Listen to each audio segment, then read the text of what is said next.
people that don't want. I don't want to fight either. I'm not looking to fight. But if it's a choice between fighting and them having a nuclear weapon, you have to do what you have to do. Maybe we won't have to fight. Don't forget, we haven't been fighting. We add a certain amount of genius to everything, but we haven't been fighting at all. Israel's done a very good job of that. But we'll see what happens. The bottom line is they can't have nuclear. And if I can't imagine that Ted Cruz says it's okay for Iran to have nuclear, including Tucker.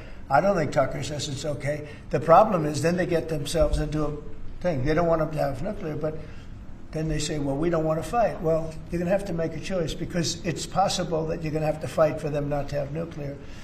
And it's interesting because I did ask Tucker, I said, well, are you okay with nuclear weapons being in the hands of Iran? And he sort of didn't like that. He didn't want to really, but he sort of didn't like that. And I said, well, if it's okay with you, then you and I do have a difference. But it's really not okay with him. Therefore, you may have to fight. And maybe it'll end, and maybe it'll end very quickly.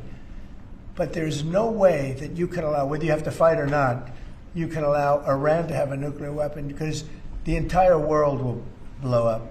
Not going to let that happen. I have a plan for everything, but we'll see what happens. We've got a ways to go.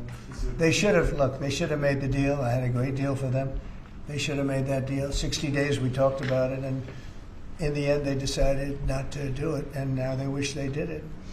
And they want to meet, but it's a little late to meet, but they want to meet, and they want to come to the White House. They'll even come to the White House. So we'll see. I may do that, but it's a shame it could have been done the easy way.